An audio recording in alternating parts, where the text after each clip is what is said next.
del poeta Arturo Capdevila, representado, por cierto, fíjense, quiero que se den cuenta, como un erudito, como un hombre erudito. Esto es muy interesante.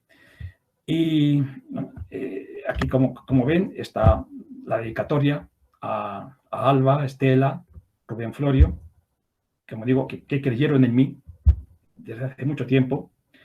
Y bueno, esta historia que ahora voy a contar, y que por cierto van a encontrar muchos enlaces a otros blogs donde he ido contando todo esto, es en buena medida el comienzo o el proyecto de un libro cuya portada imaginaria sería esta. Un libro titulado 1000 noches eternas, la reinvención de Aulo Gelio en Hispanoamérica, que tiene una portada de una tienda, una librería llamada Miscelánea Arcoiris, que me encontré en el lago Atitlán, en Guatemala. Me encantó porque, claro, aquí está el nombre del género literario que representa justamente Aulo Gelio. Bueno, pues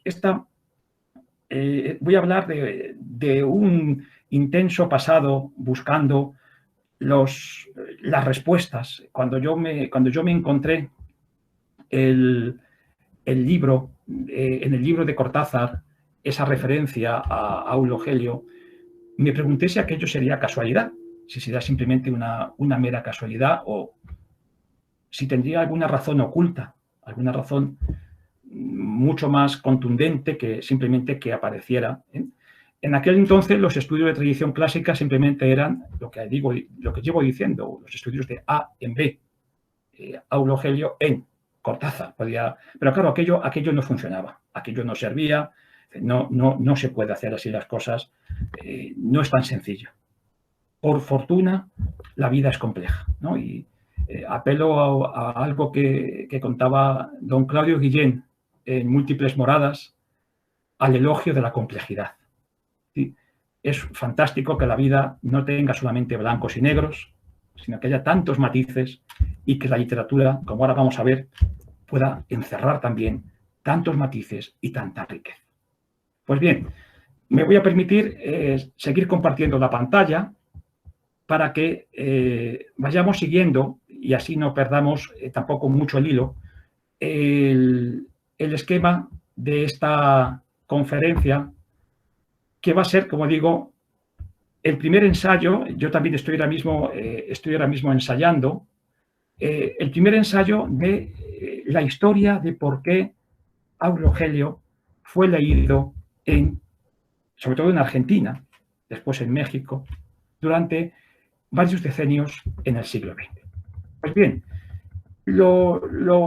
es interesante también que sepamos que va a hacer 100 años, en Córdoba, justamente, el poeta Arturo Capdevila publicó un libro titulado La fiesta del mundo.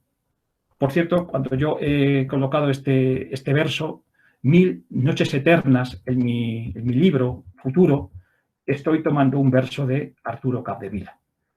En este libro de Arturo Capdevila aparece un poema titulado Aulo Gelio. Me consta que ya prácticamente nadie conoce ni a Arturo Capdevila, y mucho menos el poema Aulo Gelio. Es decir, que incluso la parte moderna de mi conferencia ya es también historia antigua, ya es también algo que solamente quizá viva en la onomástica de algunos nombres que todavía, personas que aún se llaman Aulo Gelio en Argentina o en Ecuador.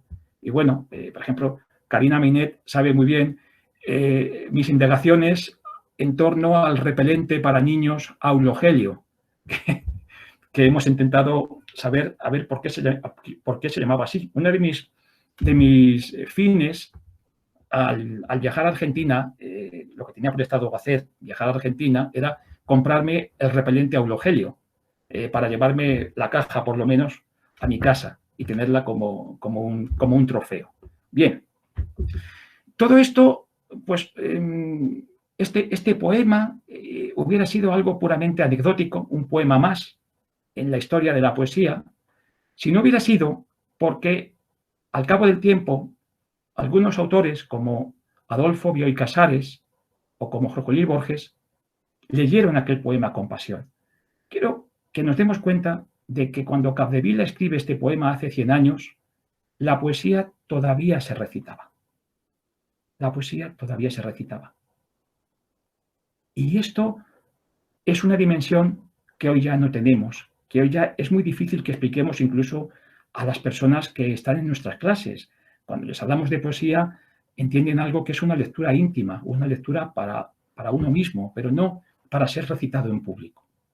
Y en este caso es importantísimo que sepamos esto, que es una poesía para ser recitada de memoria. Bien, vamos a comenzar entonces preguntándonos, porque creo que lo más hermoso de la investigación es que nos hagamos preguntas. Que seamos capaces de responderlas ya es otra cosa. Pero, ¿por qué Aulo Gelio? ¿Por qué Arturo Capdevila eligió a Aulo Gelio? No hay, vamos, yo no he encontrado esta formulación en ninguna parte. Los filólogos, naturalmente, se atienen a los hechos. Me parece muy bien, pero a mí me gusta muchísimo estudiar la calidad de los hechos.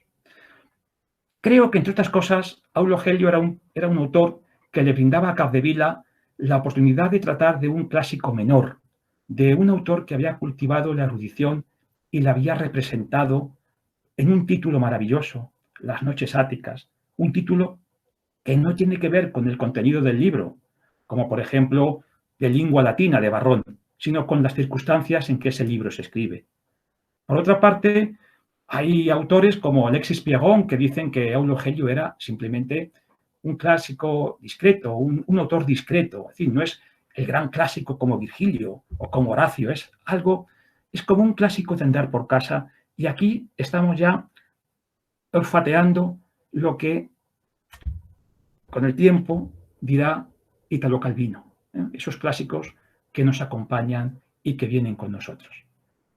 Un autor que, si bien escribió en el siglo II después de Cristo, tuvo su momento esplendoroso en el siglo XVI, es decir, en la época de Pedro Mejía o de Michel de Montaigne, donde, por cierto, gracias a superar el género cultivado por Aulo Gelio, a la superación de este género llamado miscelánea, nació otro género no menos importante llamado ensayo, y que va a tener un recorrido impresionante en Hispanoamérica también durante el siglo XX, hasta hacer posible que el ensayo se convierta, ni más ni menos, el ensayo hispanoamericano, que en un género propio en Hispanoamérica. Pues bien, sabemos también que Aulo Gelio poco a poco dejó de ser leído. A partir ya del siglo XVII, cuando comienza la época del racionalismo, cuando ya comienzan a generarse nuevos saberes, nuevas ciencias, en el XVIII perdió prácticamente todo el interés, salvo un capítulo dedicado a la lactancia materna, y en el siglo XIX se convirtió simplemente en materia para datos, para extraer datos referentes a autores latinos arcaicos o al derecho romano más antiguo. De esta forma, Aulo Gelio fue dejando de ser un autor para ser leído y se convirtió simplemente en un autor para ser estudiado. Claro, tuvieron que pasar muchos decenios hasta los años 60. Por cierto, les voy a enseñar algunos de mis ejemplares de Aulo Gelio en mi colección. Pues igual que otros coleccionan relojes, pues yo colecciono ediciones de Aulo Gelio. Fíjense ustedes que como cada edición, la de la izquierda es de 1585, es un Stephanus, representa la culminación del mundo humanístico, del Renacimiento. La de la segunda por la izquierda, que es más chiquitita, en 12avo, es un Elcevirio, una edición elceviriana, que ya se publica en los Países Bajos, y fue pues uno de estos libros de bolsillo digamos, de la época, de grandísima tirada. Un libro que cabía en una mano, es decir, que era un manual, un manual, con lo cual era un libro para ser llevado por uno mismo. A diferencia de lo que ocurre con el ejemplar, el segundo, por la derecha, que ya es en cuarto, un libro para ser leído en un gabinete, con grabados y con comentarios, y ya finalmente a la derecha del todo tienen la edición, digamos, científica lachmanniana de Martin Herz, la Editio Major, el libro fundamental para cualquier hegelianista, que convirtió, es verdad, es la mejor edición de Aulo Gelio que jamás se había hecho hasta ese momento, pero convirtió a Aulo Gelio ya en una especie como de manual de medicina. Hasta 1960, los años 60 del siglo XX, en que latinistas como René Marache van a reivindicar la capacidad lectora de las noches áticas, ya no volveremos a entender el humanismo hegeliano hasta esa época. Hasta ese momento, todo el mundo entendía que Aulo Gelio era simplemente una mera compilación. Pero todo el mundo, pues no. Había una aldea, una aldea gala, no. Había un lugar en Argentina en que Aulo Gelio, ya a partir de los años 20, comenzó a ser leído para el disfrute y para el ocio. Esta es la historia, ¿eh? Y aquí vamos a comentar. Vamos a comenzar por aquí. ¿Cómo llegamos al texto de Aulo Gelio? Esto es lo fundamental.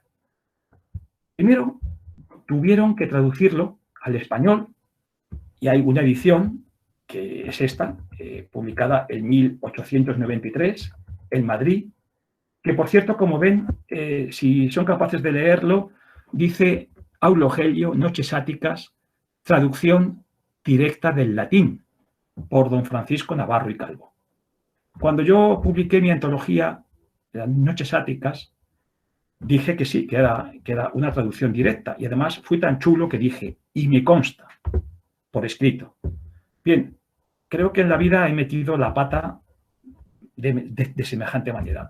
El doctor Holford Stevens, de Oxford, me escribió para decirme que si me fijaba, por ejemplo, en ese capítulo famoso en que luego Cortázar toma para su novela Rayuela, cuando se define la etimología de persona, se dice que es porque persona. Dice, viene de personae, es decir, y dice el traductor Francisco Navarro y Calvo, viene, es decir, dice, personare es retener. Retener es una mala traducción del francés de retentir. Es decir, esta traducción de don Francisco Navarro y Calvo es una traducción del francés. Así lo descubrió el doctor Holford Stevens y así lo relaté yo por cierto, en un artículo que envié y publiqué con un gran honor en Ordia Prima, en 2012. La traducción hispana, la primera traducción hispana de Aulo Gelio. Muy interesante el asunto porque aquello me fue dando pistas nuevas. Yo lo que intento es juntarme con personas más inteligentes que yo, evidentemente, y aprender de ellas. Y en este caso fue una gran lección por parte del doctor Holford Stevens, que por cierto, hace un año acaba de publicar su recentísima edición oxoniense de las Noches Áticas. Es una edición magnífica que también acabo de reseñar para la revista Minerva. Bien, pues es curioso. Aquí tienen el texto de Holford Stevens, que luego se pueden leer con más calma en mi blog, cómo hace referencia a todas estas cuestiones, él mismo.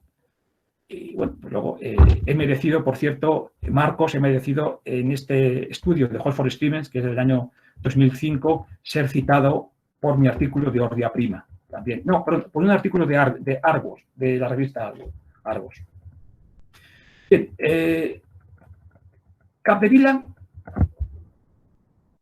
lee sencillamente esta edición española de Aulo Gelio, de las Noches Áticas, y me imagino que elige a Aulo Gelio porque él necesitaba elegir un personaje, el mito o el paradigma de un personaje erudito que vivía ajeno al mundo. Pues es como estos temas tan románticos del escritor que vive fuera del mundo. Y luego, bueno, es un tópico que se va a ir repitiendo en la literatura iberoamericana de diferentes maneras. Bueno, escribe, lo llama feliz, Aulo Gelio, y dice que, bueno, pues que tiene una erudición del todo vana. Seguramente Capdevila no eligió, por ejemplo, no pudo elegir, por ejemplo, pues a Séneca, porque Séneca ya tenía un marcado carácter hispano. Y en esta época la literatura argentina también se caracteriza pues, por un cierto tono más abocado a la cultura francesa y un poco a lo anti-español. No dejaba de estar todavía, bueno, pues, reciente en la conciencia, aunque ya hacía un siglo largo, de la independencia. Gelio era el autor ideal para representar este icono o este imaginario, apelo a una metodología nueva, la metodología del imaginario del erudito. Y es muy parecido a lo que en Rusia hizo, por ejemplo, el poeta Alexander Pushkin con Ovidio, que se convirtió sin querer en un poeta ruso. Sí, sí, Ovidio fue tan recordado por los niños en Rusia, el poema que dedica Pushkin, en donde reprocha a Ovidio que echara pestes de aquella zona del Mar Negro que para él era tan bonita, para Pushkin, pues ese poema se convirtió en parte también del imaginario ruso. Pues de esta forma, poco a poco, Capdevila hizo posible que el poeta, el escritor Aulo Gelio, pasara a ser parte de ese imaginario del erudito en Argentina. Y hoy todavía podemos encontrar en Facebook muchas personas que en Argentina y en Ecuador se llaman Aulo Gelio. Aulo Gelio separado o Aulo Gelio todo junto. Y bueno, pues no me voy a resistir a recordar con Karina el famoso repelente para mosquitos Aulo Gelio.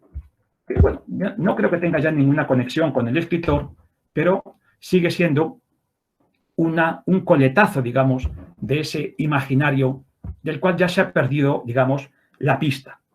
Bien, voy a ir muy rápido, pero sí que quiero que vean un poco el sentido global de lo que voy a contar.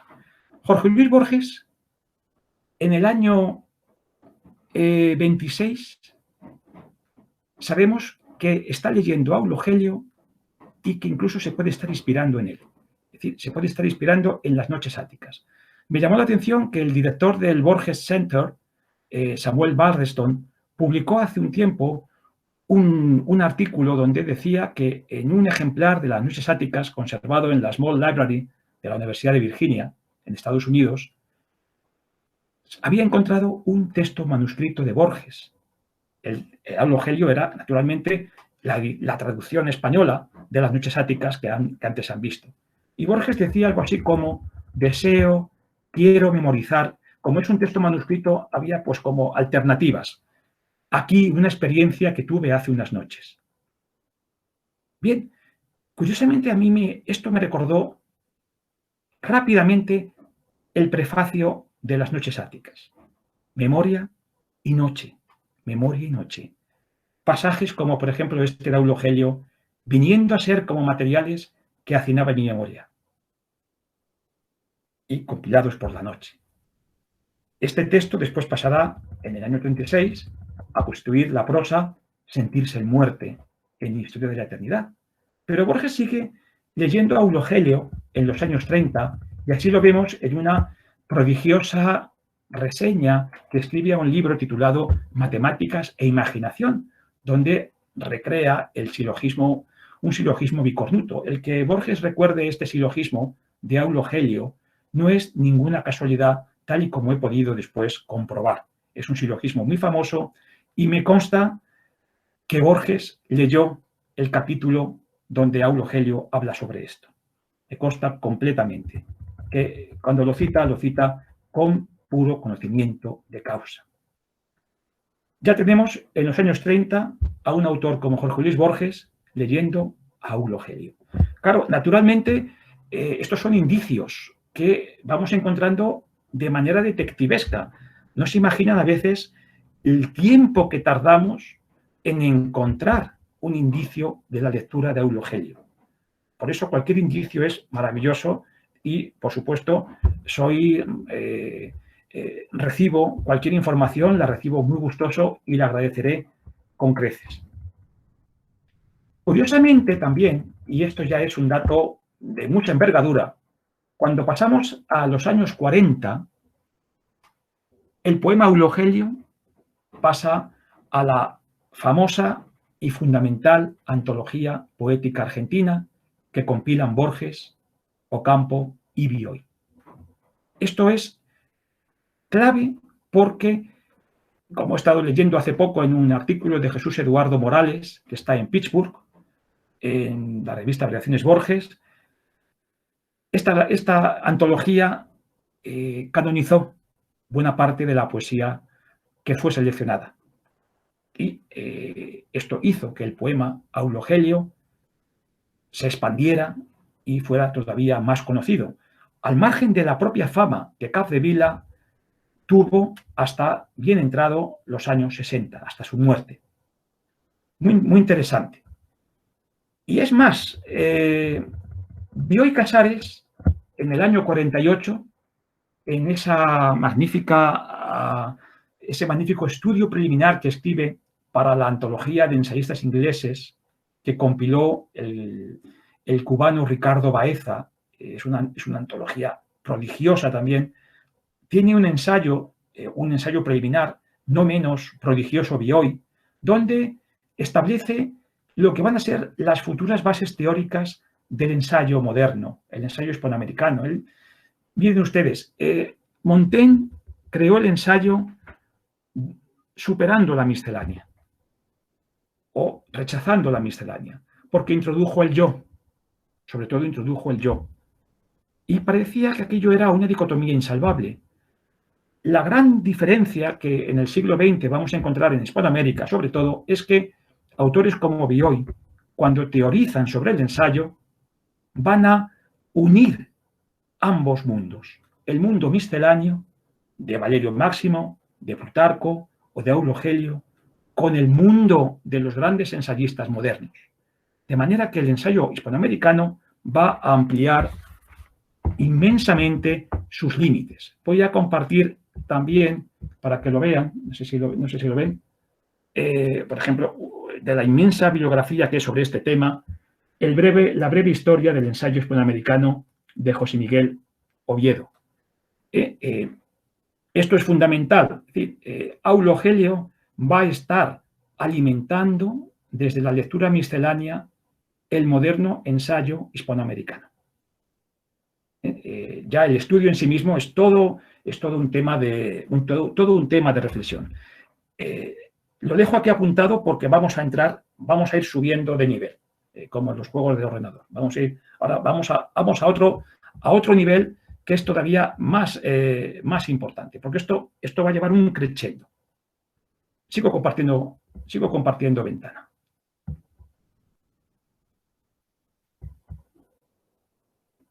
Vamos a ver, compartiendo ventana. Bien.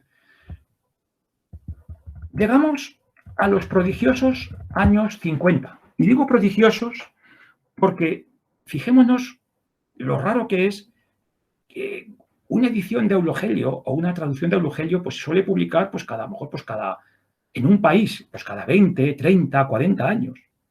En Buenos Aires, en el decenio de los años 50, se publican 2 antologías de las Noches Áticas y una nueva edición de la vieja traducción de Navarro y Calvo, por cierto, corregida.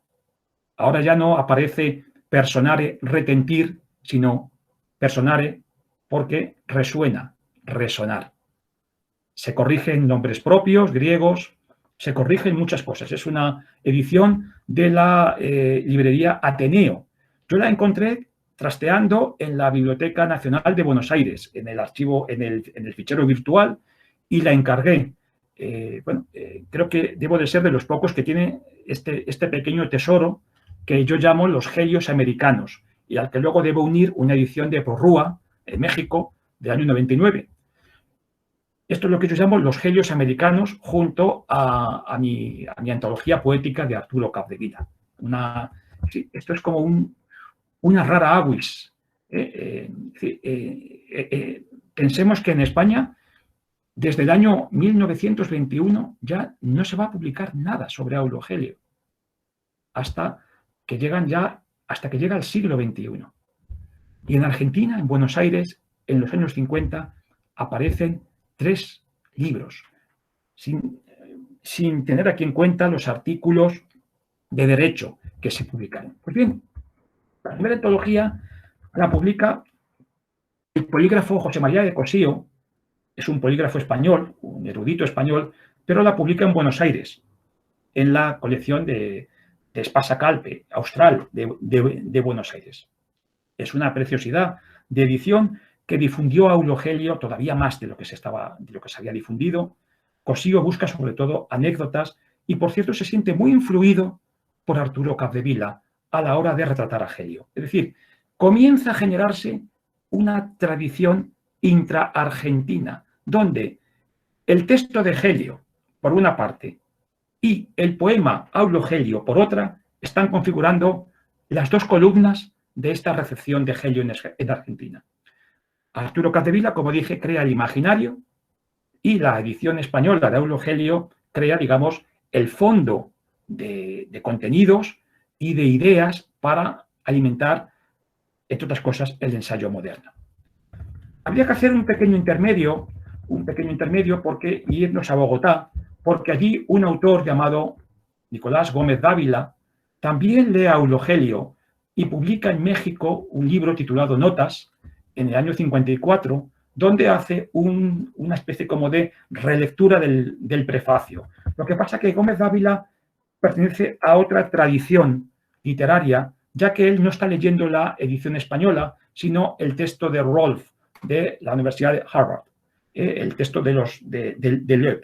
Bien, lo dejo aquí porque no me va a dar tiempo, estoy viendo que pasa el tiempo, pero bueno, es muy interesante porque Gómez Dávila nos va a dar sobre todo la dimensión del aforismo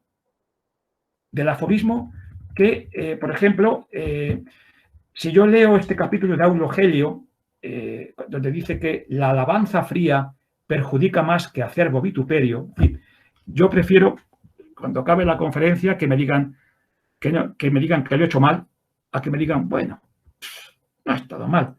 Eso es peor que me digan, vaya porquería de conferencia. Es mucho mejor que a uno lo ataquen directamente, a que le hagan este pequeño elogio. Porque esto recuerda mucho a ese texto famoso de Borges, escrito con tal mala baba, que se titula El arte de injuriar. Pero es que resulta que también Gómez Dávila, y después con el tiempo Augusto Monterroso, recurrirán a este tópico de Aulo Gelio. Gómez Dávila nos va a decir que nadie sabe aprobarnos rectamente. El elogio insulso hiere más que la censura. Creo que bueno, los paralelismos con Aulo Gelio en este caso parecen evidentes.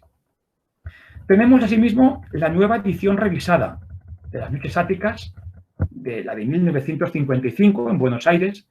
Estoy todavía pendiente de hacer un cotejo sistemático de este texto, pero sí que está bastante revisado y supone también, yo no sé el alcance que pudo tener en Argentina durante ese decenio, pero sí que supone un síntoma del interés, al menos por ciertos escritores, que tenían en torno a las Noches Áticas.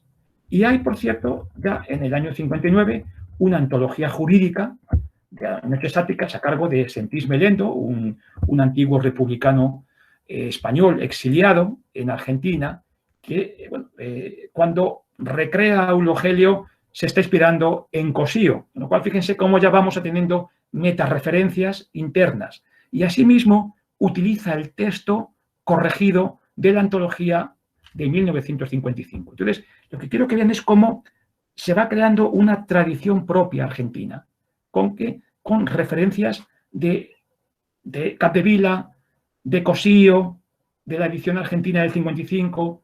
Comenzamos a crear una tradición intra-argentina. Los 60, aquí quiero llegar porque es el momento cumbre de la lectura de Aulo Gelio. Hay 3 autores que van a resultar clave. Por una parte, Borges escribe En el Hacedor, publica El Hacedor en 1960 y es el libro con la impronta más miscelánea, conscientemente miscelánea, que ha escrito Borges, donde, bueno, él se escuda, él dice que él está escribiendo una silva de varias lecciones, es decir, está apelando a Pedro Mejía directamente, pero por lo que yo he comprobado en lo que es el epílogo, que es donde hace una especie como de texto que recuerda mucho al Au lecteur de Montaigne, que abre los ensayos, recuerda mucho, también es verdad, al proemio de Mejía, pero sobre todo, recuerda al prefacio de las Nuncias Áticas de Aulo Gelio. Este libro, El Hacedor, si hubiera que buscar un paralelismo con las Noches Áticas, no sería tanto temático como estructural. Lo que va a inspirar las Noches Áticas es una prosa relajada y en libertad.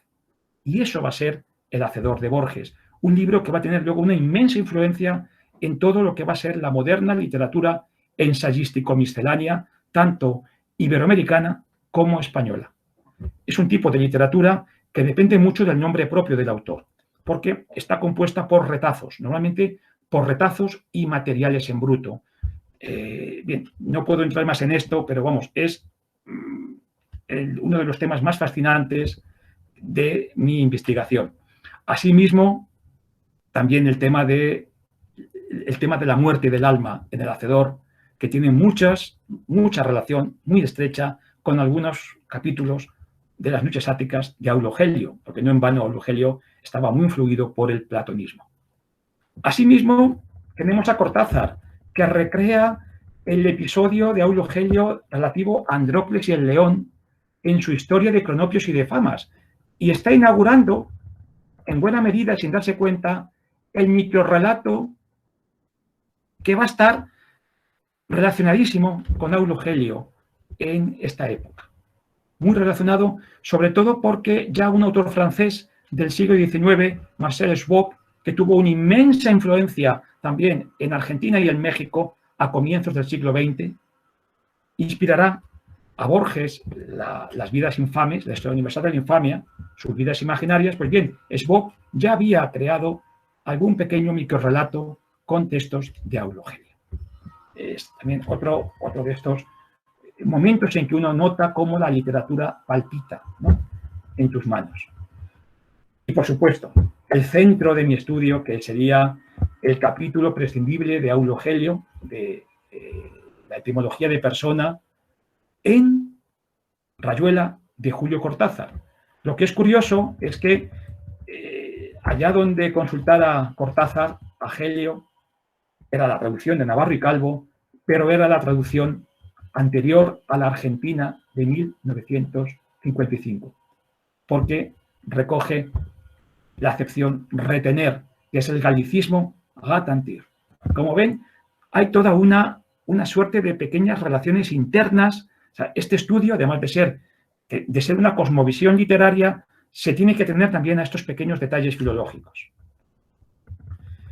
Y, bueno, Cortázar da a las Noches Áticas una nueva lectura, que sería la del collage. Si Borges retoma la miscelánea como una vieja idea literaria, Cortázar le da ese toque de modernidad desde lo que serían las vanguardias americanas y francesas, que ya son las vanguardias del recorte y del collage. Y tenemos otra joya, que sería la revista El Cuento, revista de imaginación editada por Edmundo Valadez en México, donde vamos a encontrar conviviendo en ella microrrelatos. Todavía no son microrrelatos, estamos todavía en los inicios del tema del microrrelato y la microficción, que fíjense si ahora está de moda. Pues bien, en este caso, aquí conviven los cuentos o los microcuentos de Aulo Gelio, de Monterroso y del mismo Borges, entre otros muchos autores. Sobre todo a Valadez le van a interesar los sofismas, como a Borges le interesaron también aquel sofisma bicornuto en su reseña a Matemáticas e Imaginación. Por ejemplo, tienes lo que no has perdido, Ahora bien, no has perdido cuernos, luego tienes cuernos, Aulo Gelio.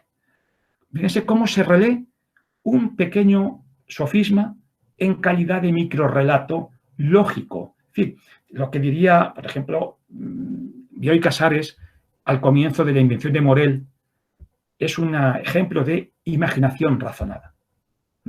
Es muy, muy interesante el giro que da la lectura de Aulo Gelio en los años 60, por tanto, como neomiscelánea, digamos, collage o novela experimental y microficción, o lo que luego será la microficción.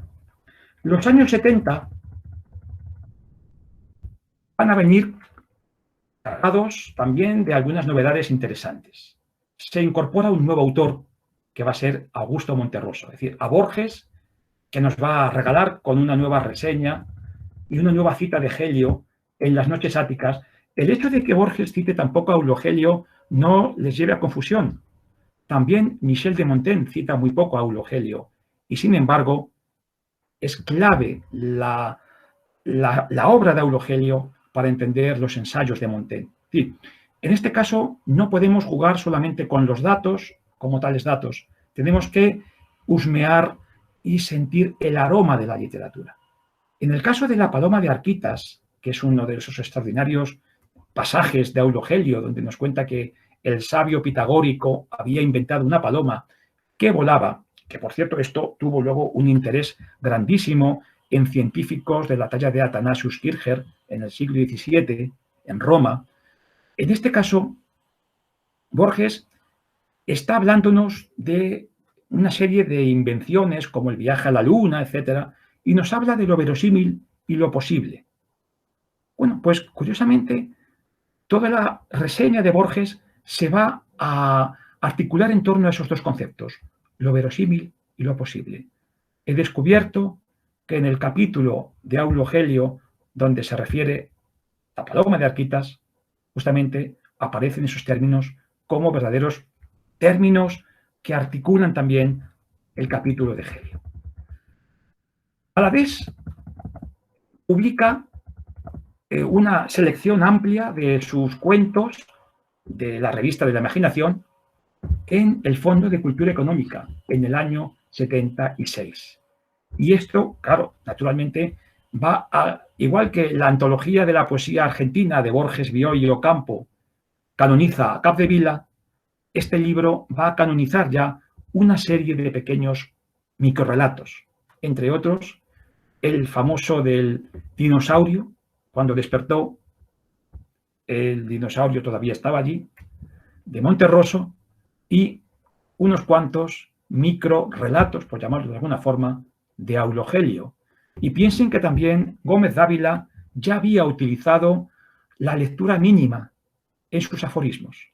Aforismos, sofismas, microrrelatos. Todo esto nos plantea unas posibilidades inacabables para el estudio de la microficción. De la microficción. Y estoy pensando que me acaban de invitar hace 2 semanas una catedrática de literatura hispanoamericana de Salamanca a que vuelva a escribir un artículo sobre Monterroso, justamente que voy a ponerlo en relación con Gómez Dávila, aunque ambos autores están en las antípodas ideológicas. Esto va a ser muy divertido.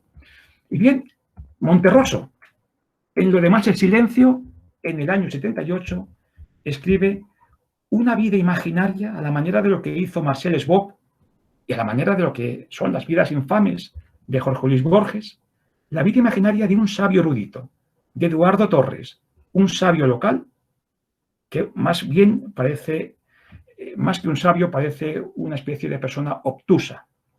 Curiosamente, yo cuando me adentré en Monterroso pensaba que estaba leyendo algo sin valor y qué idea más equivocada. Monterroso conjuga vida imaginaria, como Marcel Esbop y como Borges, miscelánea, como Borges y Aulo Gelio, y microrrelato, como bueno, todos estos autores que vamos viendo, a lo que suma además aforismos. Aforismos que van a parecer a veces absurdos, como bueno, pues cosas como por ejemplo cuando dice que solamente tiene el miedo de la muerte los que están vivos. O sea, cosas de este tipo. El pobre Eduardo Torres es un hombre que vive en su torre y que, bueno, no, en fin, he publicado, estoy muy orgulloso de se lo enseño, de mi artículo sobre Augusto Monterroso y Aulo está publicado en México. Además es un trabajo que conté en Colombia, en Bogotá, y bueno, pues ya me ha valido una entrevista en Guatemala y bueno, pues una invitación a participar en un monográfico sobre Monterroso en Salamanca, como les he dicho antes. Lo curioso es que hay otro erudito llamado Fombona que curiosamente le encanta no elogiar a uno de sus discípulos. Y dice Monterroso al final de todo: la parquedad en el elogio era la virtud que cultivaba con más esmero.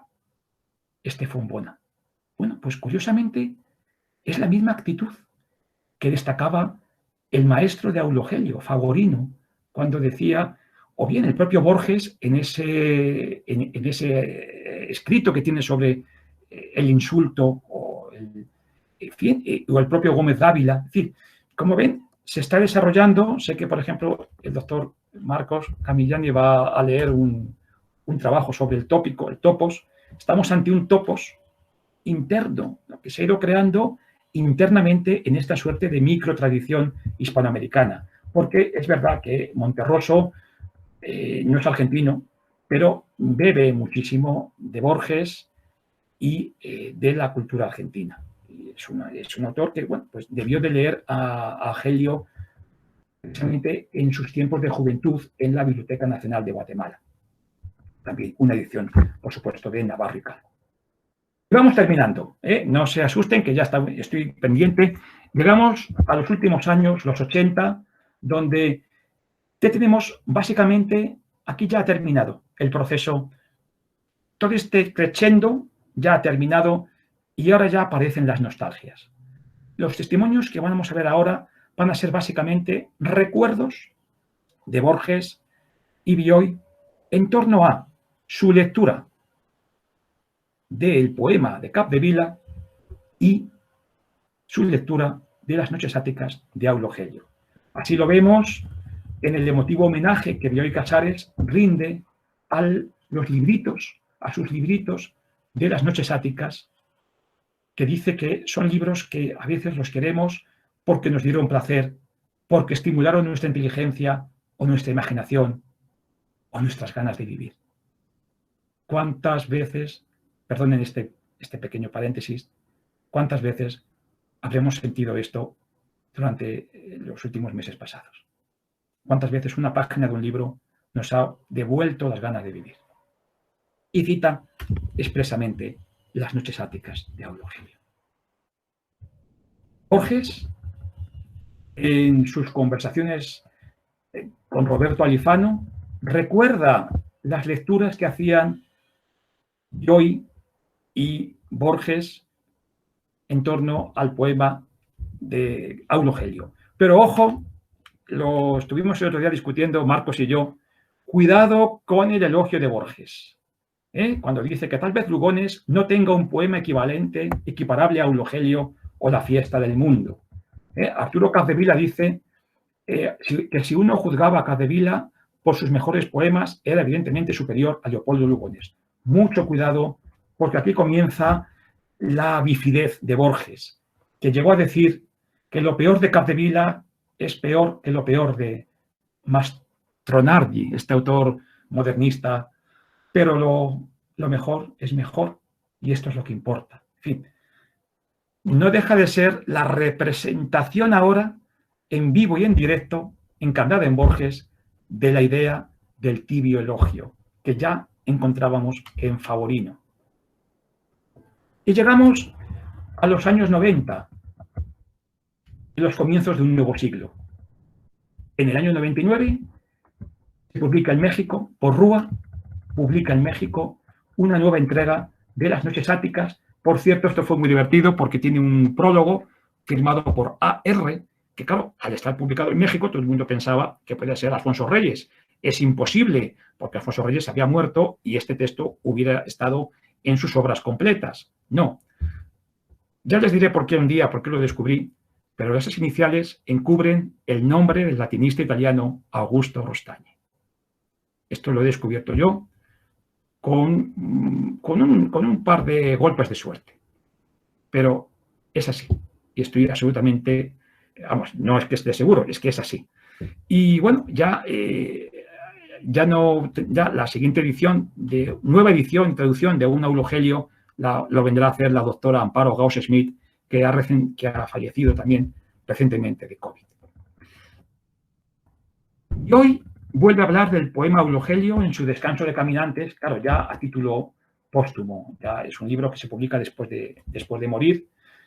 Lo recuerda, y recuerda, por cierto problema con Agelio, el nombre Agelio frente a Aulogelio, y ahí une la lectura del poema de Capdevila con su propia consulta a la versión de las Noches Áticas, en este caso la de año 21. Augusto Monterroso, en 2003, reflexiona acerca de la miscelánea del ensayo a partir justamente de lo que Bioy había hecho en el año 48, es decir, desde esos parámetros que abren el ensayo hispanoamericano a la miscelánea, es decir, que devuelven el ensayo con todo lo que pueda tener de componente de modernidad a la antigüedad renacentista o del siglo II después de Cristo. Y claro, el último texto reseñable sería ese libro tan polémico y que, bueno, pues todos hemos leído con cierto regusto malvado, el Borges de Bioy, publicado en 2006, donde hay, cómo no, un recuerdo, de nuevo, a la lectura del poema Aulogelio en las memorias de Bioy. Y Borges, ¿no? Borges y Bioy leen el poema Aulogelio. Quería terminar con un admirable, un admirable epílogo. Hay un poeta llamado, bueno, ha fallecido hace ya un tiempo, José Antonio Padilla, que escribió un libro titulado Noches Áticas, un pequeño libro de poemas. En Noches Áticas, curiosamente, en este libro se hace alusión a dos cosas: a las noches que él pasó con una novia, unas noches enloquecidas en un ático, y asimismo a las noches áticas de Aulogelio. De hecho, cuando abrimos el libro aparece justamente una referencia con una cita, dice Noches Áticas a Gelio. Bien, aquí quedaría la cosa si no fuera porque leyendo algunos poemas de este hombre, me he encontrado hay un poema titulado Disciplina, que termina, como ven ustedes aquí, dice que la vigilia persigue un hombre, un orden que siempre es demente, mientras nos asombramos de estar vivos. Vuelven las palabras clave. En Aulogelio tenemos también vigilia, que es una palabra esencial desde el prefacio de la obra. Disciplina, el verbo discere, aprender en latín, y el ordo fortuitus de Gelio. O sea, hay palabras clave que aparecen en Padilla. Pero lo más asombroso de todo, acá, es que este poema de Juan Antonio Padilla está haciendo referencia y recordándonos un pasaje de Rayuela de Julio Cortázar. El desorden en que vivían la maga y Oliveira, que dice Oliveira que aquello me parecía una disciplina necesaria, aunque no quería decírselo a la maga. En fin, no sé de buena tinta por un familiar que Padilla era un admirador de Cortázar. Si esto que estoy contando creo que es verdad, es una síntesis admirable de Gelio y de Cortázar en un libro que no por breve es igualmente admirable, que son Las Noches Áticas de Juan Antonio Padilla. Ya simplemente, terminando, quería que vieran, porque me ha costado mucho hacerlo, el estigma de las traducciones de Gelio. Fíjense ustedes, la traducción de Las Noches Áticas de Navarro y Calvo que provendría de una edición francesa de Nisard, que dio asimismo una nueva edición en el año 21, todo esto en España, y luego ya de aquí pasamos a la antología de Cosío en el 52, a las Noches Áticas de Buenos Aires en el 55, de donde vendría la nueva antología de Sentís Melendo y la nueva edición, ya también corregida a partir de esta, de México de Porrúa. Sobre este esquema, sobre este esqueleto, es donde tendría yo que montar justamente la historia de la lectura de Aulo Gelio que tan brevemente les acabo de mostrar. Ahora me ven, ¿verdad? Bien, y ya termino. Es difícil condensar en una hora escasa 36 años de trabajo. Lo que sí me gustaría, como conclusión, es que vieran la riqueza que tiene este pequeño episodio de la literatura argentina, este pequeño episodio patrimonial de una lectura hecha con amor y con cariño. Necesitamos el imaginario del erudito, Arturo Capdevila. Necesitamos el texto de las Noches Áticas. Es el texto que viene de la traducción del francés. Que bien, es verdad que es un desastre en ese sentido, pero tuvo un rendimiento inmenso, sobre todo en Argentina. Y luego, creo que también tendremos que acudir a la historia cultural, es decir, a qué representa una obra antigua en cada momento de la historia. Si Aulo Gelio en el siglo XVI representaba el humanismo de clásico, ¿no? La humanitas, en el XVII comienza a verse ya como un texto que interesa por lo de la paloma de Arquitas, por el racionalismo. En el XVIII interesa, pues, sobre todo por su episodio sobre la lactancia materna, es decir, una lectura rusoniana. En el XIX ya interesa por el derecho y por los datos de la literatura antigua, porque es una fuente de datos. En la Argentina de los años 20, 30, 40 y 50 se convierte sobre todo en un estímulo para la moderna literatura. Los escritores que después siguen cultivando la miscelánea, el aforismo, el microrrelato, ya seguramente no saben nada de Aulo Gelio. Pero si no hubiera sido por esa lectura maravillosa de Borges, de Bioy, de Cortázar, de Monterroso, hoy seguramente no sería la literatura argentina lo que es. Y he terminado. Muchísimas gracias.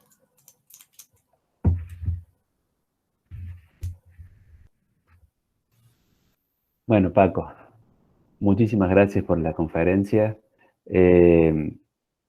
A mí, antes de dar lugar a que todo el público presente pueda hacerte preguntas, simplemente decirte que como suele ocurrir cuando uno lee tus artículos, la conferencia tuvo para mí 3 elementos que son fundamentales para que un filólogo sea eso, un filólogo, ¿no? Que son la erudición, la pasión y la sensibilidad literaria, ¿no? Esos 3 elementos me parece que han quedado clarísimos en tu exposición y como te digo, son 3 elementos que siempre están presentes en tus trabajos, pero no es lo mismo leerlos uno sentado en su casa o en la computadora que escucharte, ¿no? Fue realmente un placer y creo que es un sentimiento compartido por todos los presentes. ¿Sí? Así que te vuelvo a agradecer. Bueno, si les parece, damos lugar a las preguntas. ¿Sí?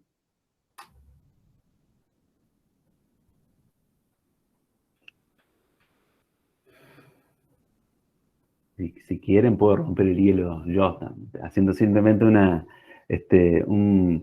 pregunta y que como vos dijiste bien, estuvimos hablando un poquito de esto, ¿no? El libro tan polémico de Bioy Casares Borges, del 2006.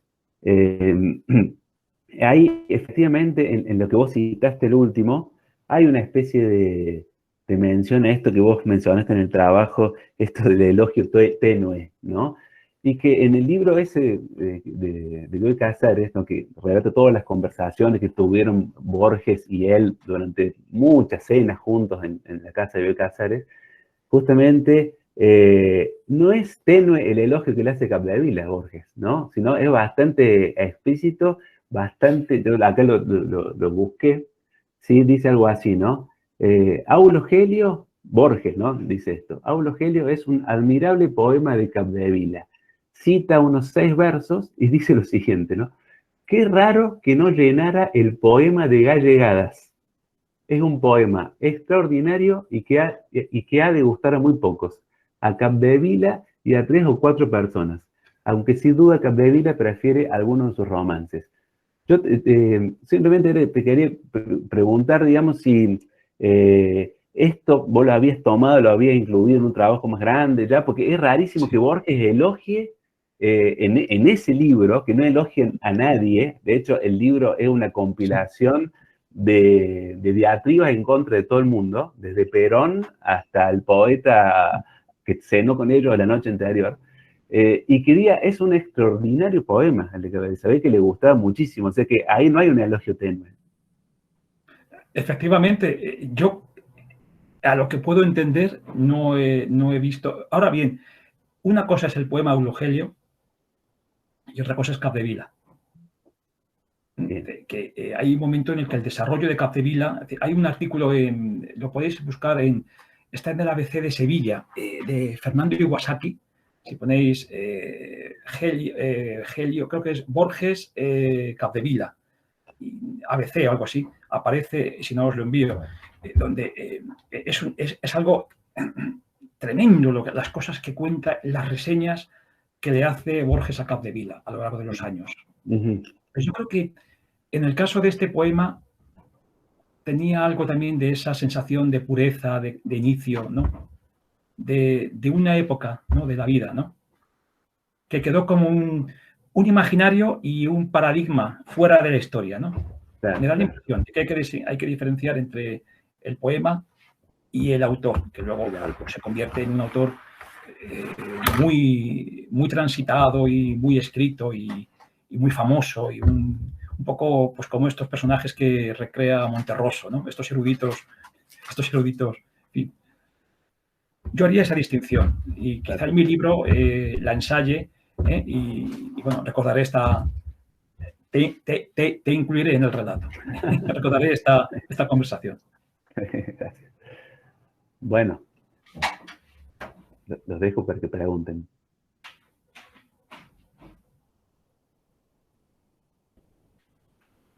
No, parece que el elogio tenue ha quedado... No. Ha quedado muy claro. No. Bueno, quizá también sea la hora, Francisco. Sí, pasa. Que quieren irse a comer también puede ser, ¿no? Después de una mañana, seguramente de mucho trabajo. Sí. Bueno, si nadie quiere, a ver, capaz que en el chat estén preguntando y yo no estoy viendo. Gustavo, Roberto. Yo levanté la mano, pero no me estabas mirando. Ah, perfecto. No, porque no te aparecías. Dale, Gustavo. No, bueno, primero agradecerle a Francisco la conferencia, me pareció muy interesante. Confieso desconocer prácticamente todo, he leído muy poquito de Aulo Gelio y desconozco su recepción posterior.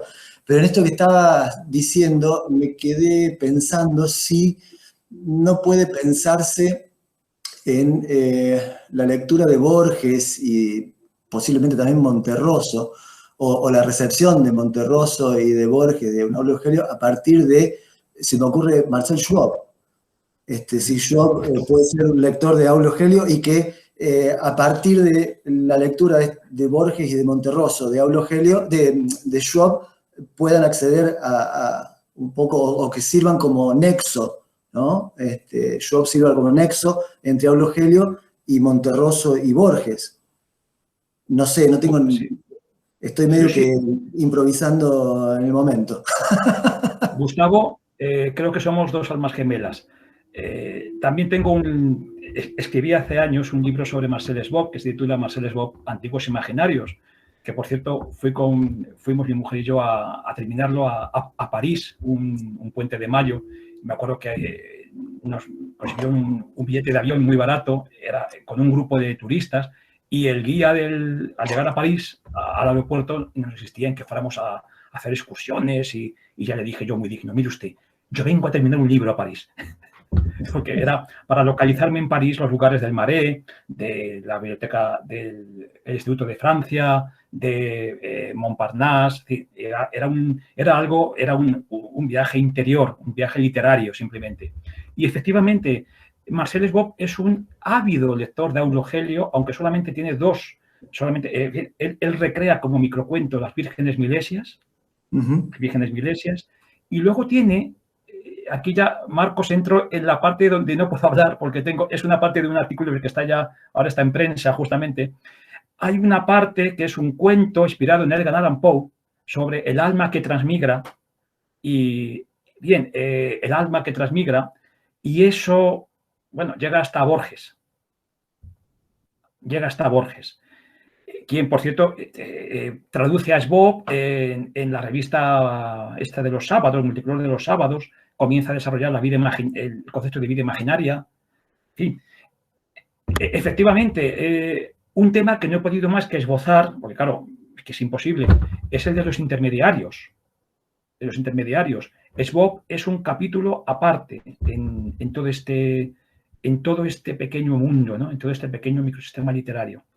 Efectivamente, y no quiero dejar de recordar la maravillosa traducción de Ricardo Baeza también, el mismo que compila los ensayistas ingleses, que prologa a Bioy Casares en el 41. Ricardo Baeza, es decir, es un mundo que está todo él implicado, ¿no? Todo él implicado. Efectivamente, Esbop es clave en esta recepción. Bárbaro, gracias. Muchas gracias. No, gracias a usted porque ha sido maravillosa la pregunta. Muy bien, Francisco. Acá te leo dos comentarios que te dejan los participantes en el chat. Mónica Villagra dice, excelente, doctor García Jurado. Una acotación sobre Capdevila, doctor en Derecho a la par que brillante escritor, hizo su tesis doctoral sobre Dharma, que culminó en un ensayo, El Oriente Jurídico, al que no se lo conoce mucho en Córdoba. Era un verdadero erudito. Y Viviana Díez dice, muchas gracias por la bellísima conferencia. Me gustaría saber si a partir de trabajo, como señaló el profesor, de toda la vida, puede compartir con nosotros alguna reflexión metodológica acerca de este tipo de abordajes y objetos. Sí, la primera de todas yo creo que es vivir lo que se hace. Es decir, y aquí el problema es que este tema me vino a buscar a mí, no lo busqué yo. Y quizá otra cuestión un tanto fuera de, no sé si es muy político esto, contarlo, pero me gusta trabajar en cosas que no están de moda, en tener temas propios, no hacer lo que todo el mundo hace o transitar lo que todo el mundo hace. Entonces, como reflexión metodológica, pues que en su momento busque lo que mejor puede venirle al tipo de literatura o de relato que está haciendo. Por ejemplo, en mi caso, la teoría del imaginario en cuanto al erudito, la historia cultural en cuanto a la representación del Aulo Gelio en la modernidad. Ese tipo de cosas son las que, o por ejemplo, todo el problema de los diferentes géneros o estéticas de la modernidad que releen Aulo Gelio, ¿no? Eso serían, en mi caso, las tres metodologías básicas: imaginario, historia cultural y lo que llamo literatura antigua y estéticas de la modernidad, en el caso concreto de este trabajo. Muy bien. Y yo te quería hacer una última preguntita de mi parte también, Paco. Vos has hablado muy bien sobre todo, digamos, lo que sería la recepción en general de Aulo Gelio en la literatura hispanoamericana, digamos así, ¿no? Aulo Gelio tiene también este tipo de importancia en la literatura, por ejemplo, no sé, anglosajona. Bernard Shaw, sí, que recrea Bernard Shaw. Hay un problema, hay dos problemas. Uno es el historiográfico, es decir, los ingleses han estudiado básicamente hasta Thomas More y no more. No more. Los franceses se han quedado en el Michel de Montaigne. Bueno, hay muy buenos estudios. Yo también he contribuido, voy a fardar de artículo, el Datobus, publicado hace unos años un artículo sobre el rasgo más hegeliano de Montaigne que nadie había visto.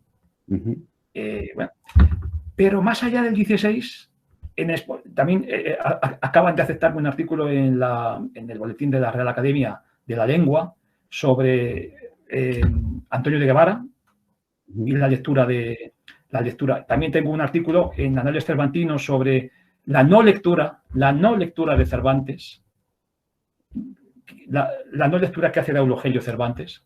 Bien. Pero más allá del 16, ya nadie se ha aventurado. También es verdad que el caso argentino es excepcional. Claro.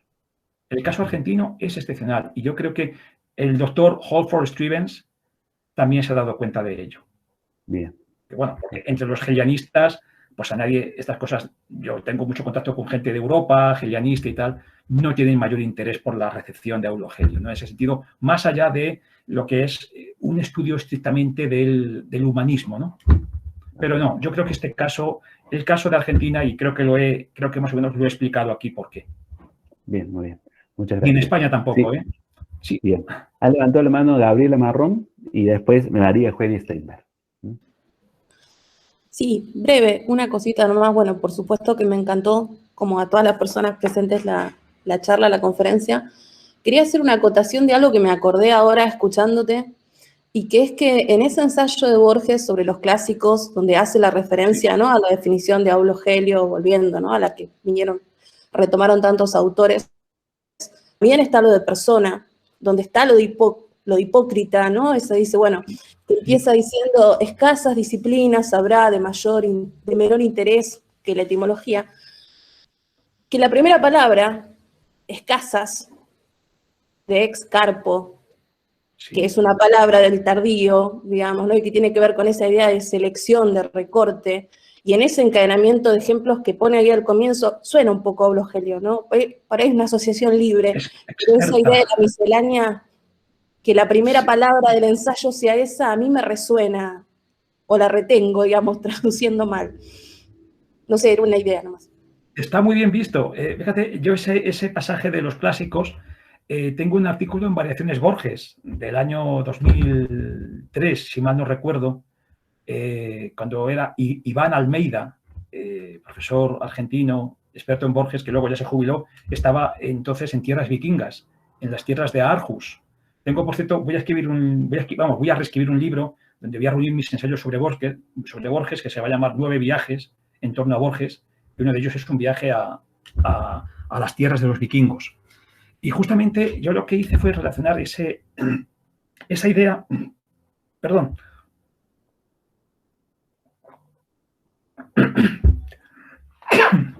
con San Agustín, con un pasaje de dialéctica. Creo que me quedo sin voz.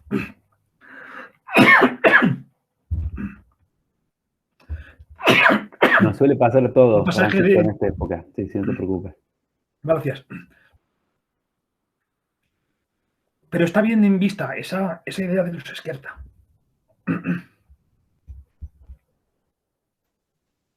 Bueno. Está bien, que tome agua, que respire, pobre. No, Sí. era simplemente un comentario, no era una pregunta, es algo que relacioné ahora y me acordé. Pero bueno, repon la voz. Sí, ya estoy bien. Bien. Bueno, gracias, Gabriela. Mauji, no te veo porque tengo la pantalla con pocas personas, pero vi que levantaste una mano. Ahí vamos. Sí, ¿qué tal, Francisco? Fantástica, increíble la conexión de una cosa con otra en un stemma que me maravilló. Muchas gracias. Y hablando de stemmata, me parece interesante mencionar que a Eulogelio lo tenemos, digamos, muy presente en esa historia de la recepción de Eulogelio que hiciste respecto de que el siglo XIX le dio lugar al Eulogelio, digamos, en cuanto a su incidencia en la recepción de los clásicos antiguos. Y es interesante saber que hemos estado hablando de Eulogelio en las clases de filología latina de los últimos días, porque en la edición de Schuster de 1965 aparece citado a Aulo Gelio como el primer testimonio que existe de las copias que circulaban de Catulo en el siglo II. Entonces, es digamos, la utilización del texto de Aulo Gelio en función de citar lo que podría ser perfectamente un microrrelato, que en realidad es un microrelato lingüístico, porque lo que hace Aulo Gelio allí es citar cómo circulaba una palabra que podía ser de género neutro, pero que Catulo la utiliza con género femenino, y que, digamos, la razón de por qué ahí hay un hiato que Catulo ha querido mantener, y por eso las versiones que traía el texto en género neutro eran absolutamente incorrectas, porque rompían el hiato que Catulo quería hacer entre dos letras AES, de final y principio de palabra, porque amaba el hiato homérico, dice Schuster en el prefacio. Digamos que no son palabras de Schuster, son de Aulo Gelio. Entonces, el interés específico que despertó Aulo Gelio a lo largo de la tradición literaria es monumental, y está en todas partes. O sea, es muy delicado el trabajo que hiciste de recuperar, a partir de reflexiones tan escuetas, pero tan significativas, recuperar lo que significó Aulo Gelio en nuestro territorio. Me pareció fascinante. Muchísimas gracias. Y me estaba acordando justamente ahora la he mencionado antes, la Editio Mayor de Martin Herz, publicada en Berlín en 1889, 87, 89 creo que es, donde está el mejor estudio sobre la recepción de Gelio en la Edad Media, por ejemplo. Claro, pero también Gelio tiene una recepción de los autores antiguos, más antiguos que él, hasta Virgilio. Exacto. Porque más allá ya no son clásicos para él. Es interesantísimo todo Virgilio, la recepción de Virgilio en Aulo Gelio, la recepción de Plauto, de todo el problema de Plauto, todos los fragmentos. Y bueno, y luego otro problema que aquí no he señalado es la polémica con Séneca. También con Séneca, que dice, Aulo Gelio echa pestes de Séneca, y después en el siglo XVI Luis Vives en España ataca a Gelio en De Disciplinis, porque justamente ha echado pestes contra un español, digamos, Séneca, y luego Henri Etienne, en su edición famosa de finales del siglo XVI, que es una edición magnífica, echa pestes contra Luis Vives, que ya ha muerto el hombre, porque había atacado a Aulo Gelio. Y es que ya los franceses están comenzando a apropiarse de Aulo Gelio porque era discípulo de Favorino, que era de Arles. O sea, que es una historia maravillosa, ¿no? Entonces, claro, también la historia humanística y filológica de Aulo Gelio es también algo absolutamente reseñable, como muy bien dices, María Eugenia. Muchas gracias. Gracias. Gracias a vos. Bueno, sí. Graciela, ¿querés hacer una preguntita? Perfecto.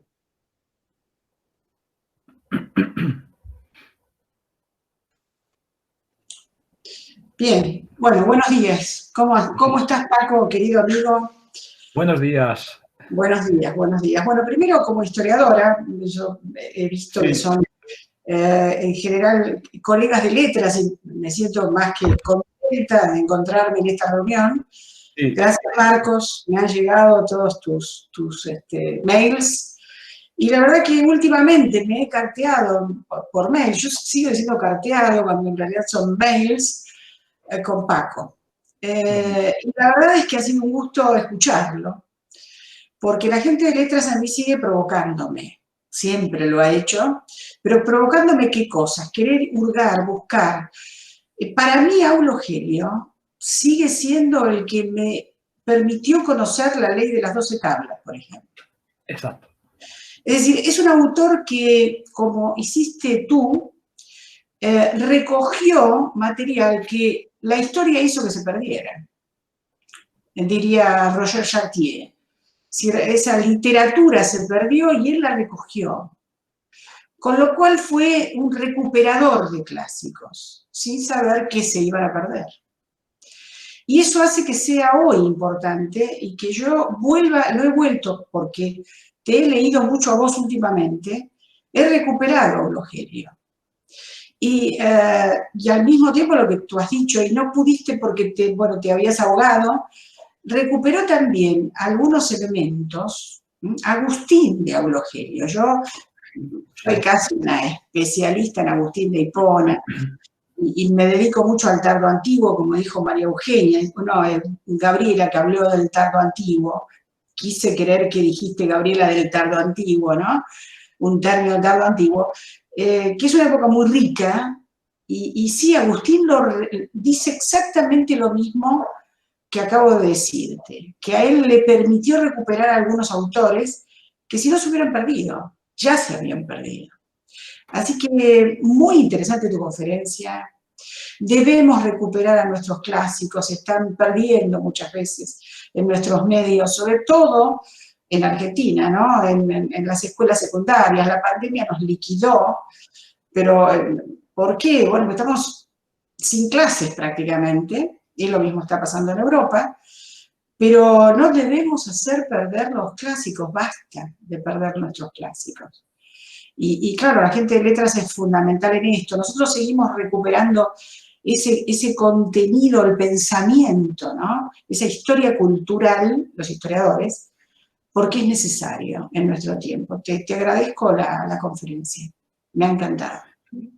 Me ha hecho mucha ilusión verte porque debías de estar abajo de la pantalla y al hablar has aparecido. Y ya sabes que estamos ahora. Por cierto, te digo públicamente que tengo prácticamente terminado mi artículo sobre la historia cultural de las ediciones de Aulo Gelio. Y es muy interesante lo que dices, porque además San Agustín no solamente hace hincapié en la recopilación de datos, sino que en cierto momento habla de cómo relata, es decir, el Aulo Gelio narrador. En el episodio, por ejemplo, de la tormenta, donde un filósofo siente miedo. Entonces, bueno, es muy interesante porque esto, por ejemplo, no lo he contado ahora, pero ese Aulo Gelio narrador es una cosa que ahora está muy de moda entre los gilianistas europeos. Una profesora de Basilea, que se llama, no sé qué, Beer, acabo de hacer una reseña de ella para Latomus. Yo he hecho una reseña muy elogiosa y Holford Stevens ha hecho una reseña demoledora.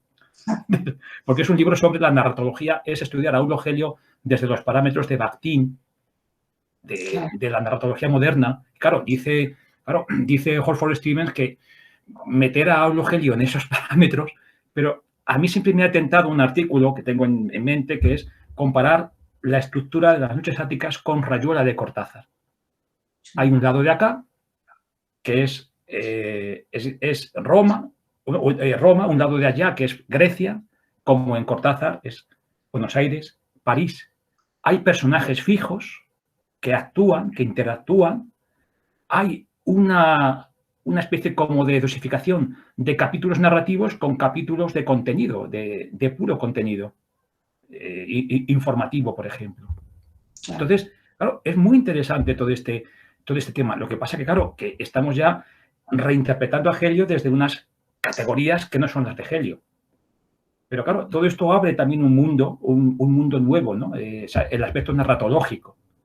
Y eso en cuanto a lo que es yo creo que es que tenemos que demostrar que los clásicos no son porque son clásicos, sino porque nos siguen diciendo cosas, ¿no? Porque nos siguen.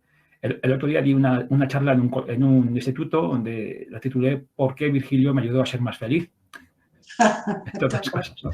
Muchas gracias, Graciela. Y me alegra mucho verte. Sí. Que no pensaba que estuvieras y ahora de repente has aparecido. Bien. Un abrazo también. Gracias. Muchas gracias, Graciela. Bueno, si no más preguntas, si les parece, lo liberamos a Paco para que recupere un poco su voz también tranquilamente en su casa. Volver a ser yo. Exactamente. Bueno, y te agradecemos de nuevo a todos los presentes por esta maravillosa conferencia, Francisco. Ha sido un placer y sobre todo por compartir este momento. Muy bien, muchas gracias, Francisco. Un abrazo. Bueno. Espero que lo sintáis desde algo lejos. Muy bien, sí, seguramente, sí. Muchas gracias. Hasta siempre. Si querés quedarte un ratito conectado, así te digo una cosita. Voy a descansar un poquito, porque he venido de trabajar. Sí. Sí, voy a descansar un poquito, a lavarme la cara y a descansar un poquito. Perfecto. Muchas gracias. Un abrazo.